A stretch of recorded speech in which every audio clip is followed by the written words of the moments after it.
I'm here to talk about our project we completed last year at Lake Monger, Lake Monger or Garlop swale refurbishment. Oh, sorry. This was in collaboration with our partners at DeWer. So we were successful in a grant from DeWer through their Greening Our Communities program. Most Perth people will probably know Lake Monger, quite familiar with the space. It's a popular recreational facility.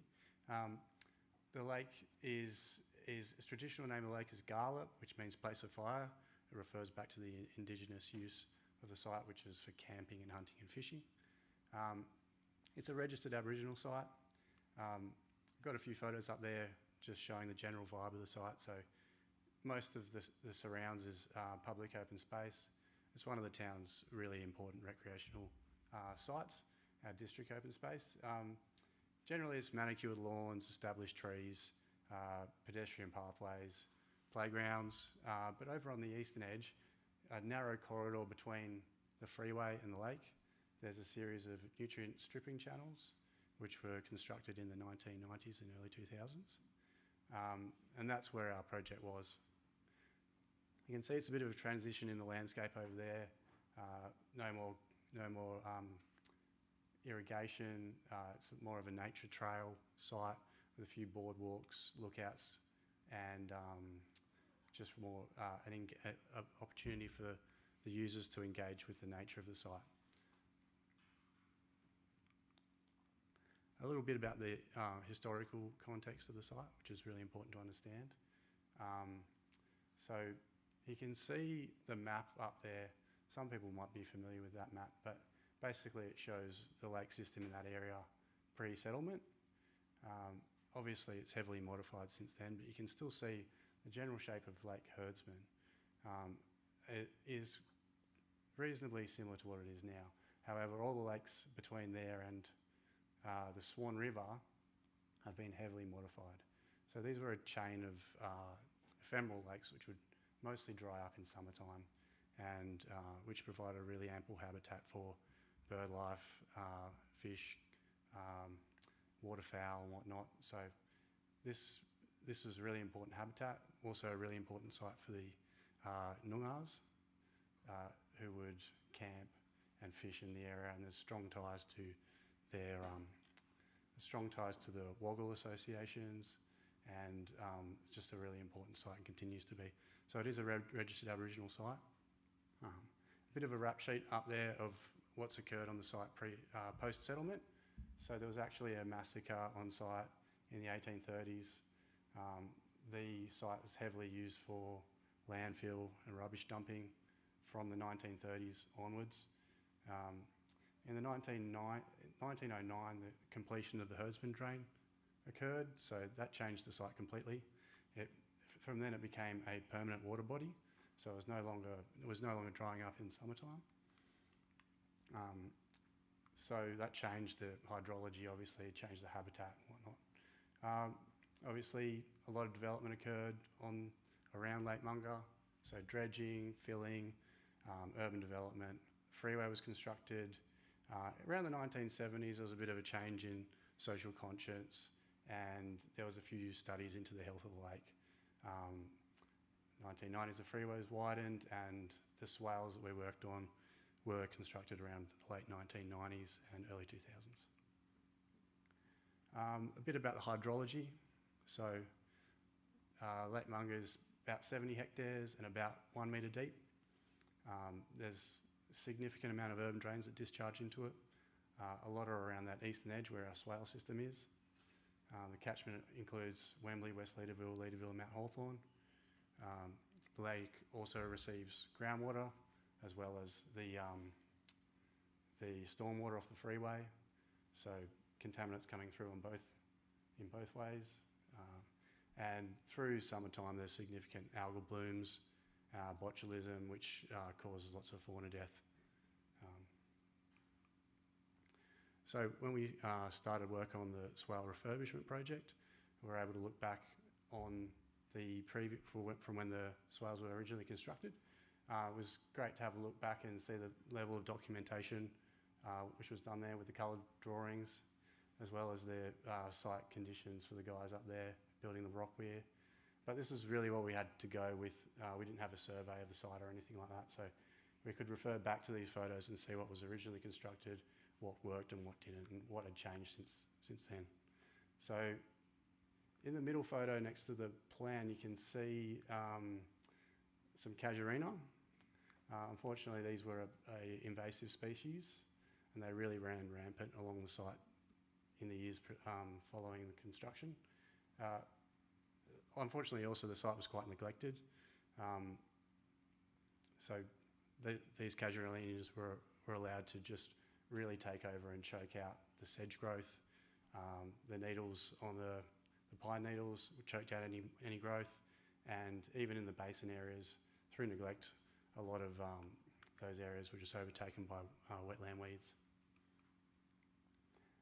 Fast forward to 2021, I submitted an application for a grant to DWER through our Greening Communities Fund.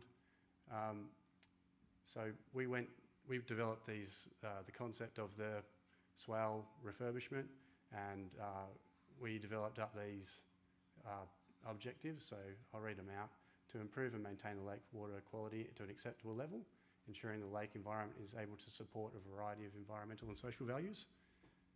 To recognise and preserve the importance of Lake Monger Reserve as a regionally significant wildlife habitat and drought refuge on the Swan Coastal Plain. To restore the ecological communities within Lake Monger Reserve in order to provide a variety of water habits, breeding, feeding and nesting, and to enhance and protect the natural and historical value of Lake Monger Reserve. So we were successful in the grant, and we commenced with our Section 18 because it was an registered Aboriginal site, so had to follow that process. As an outcome of that, what came back from that was the importance in the animal life, particularly birds, turtles and frogs, and that aligned really well with our objectives, so that was great. We also pushed ahead with community consultation on the project, developing up that concept you see in-house at the town.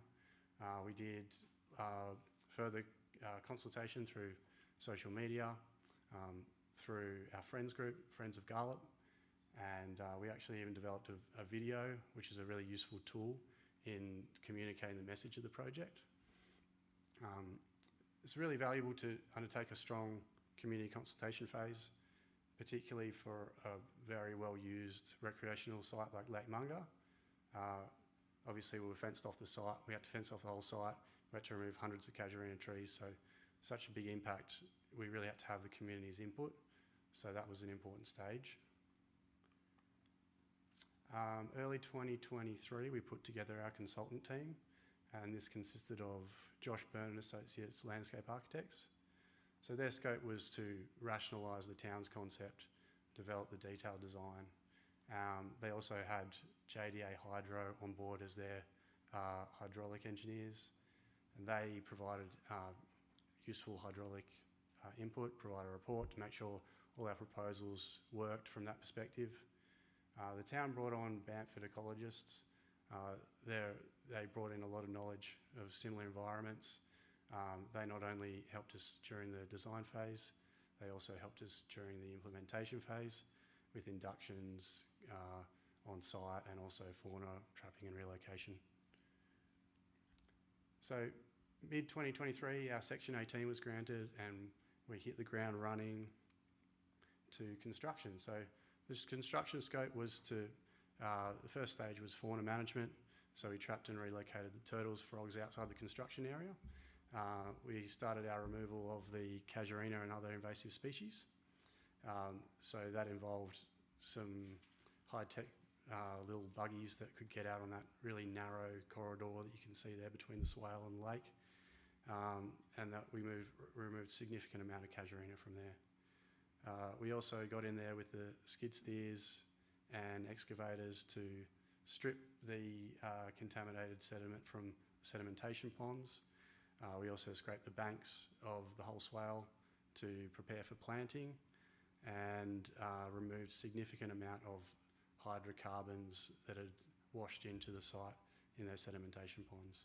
We also reconstructed the northern limestone weir and installed some felled logs for habitat, and a significant amount of trees and shrubs were planted. Some photos of the construction phase. So, and then some notes there. So we removed over 500 endemic, non-endemic invasive casuarinas. So this was a stage removal. We had to poison them, come back, make sure they were all dead, then came in and chopped them all down. So that was a significant phase. We removed over 1 hectare of weeds from the swale banks and from the basin areas. Over 1,000 tonnes of debris were removed, which included the hydrocarbon-rich material. Fauna management was, we removed over 40 turtles from the area and relocated them to the main lake so that they weren't damaged during the construction. We obviously installed the limestone rock weir, which you can see being built there. Over 40,000 plants and 300 trees. You can see there we came across a number of turtle nests during the first phase, which we were ensured that they weren't going to be there because they don't normally nest so close to wetland areas. They normally try to get away from them a bit, but it just shows how stressed they were in that neglected site that they were nesting in such close proximity to the water. We also came across a significant number of carp, which you can see in the bottom right corner there. We told the skid steer operator to stop fishing and get back to work. But yeah, there's a considerable phase.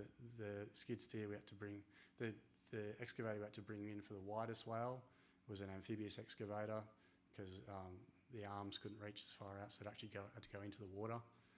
So that was a pretty exciting time having that come to site.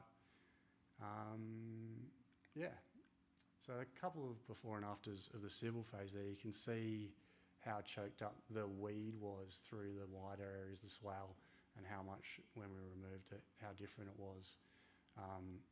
So also next steps in terms of the project. So we're obviously continuing to monitor our water levels.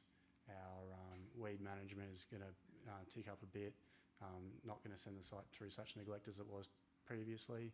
We're looking at further ecological projects in the town and developing the Lake Monger management plan and looking at single naming of the site to just be Garlop through our reconciliation action plan.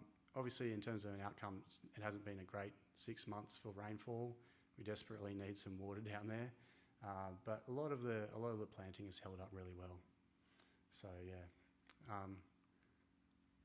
that wraps it up. Thanks a lot for listening to my presentation.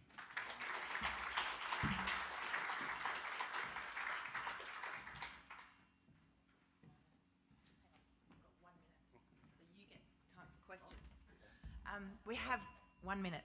Anybody asking a really fabulous question? Rachel's got a microphone to run to anybody. Yeah, we've got one there. Zoe. Thanks, Rach. Sorry, Rach. I just put her on the spot then. You've got to turn the thing, flip it, switch. Thank you. Thanks for that, Patrick. That was great to hear that.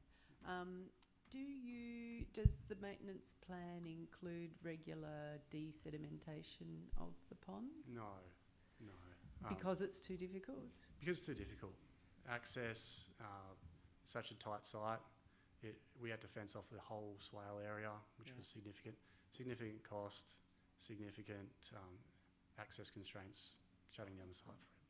There's boardwalks going across the sedimentation ponds and whatnot.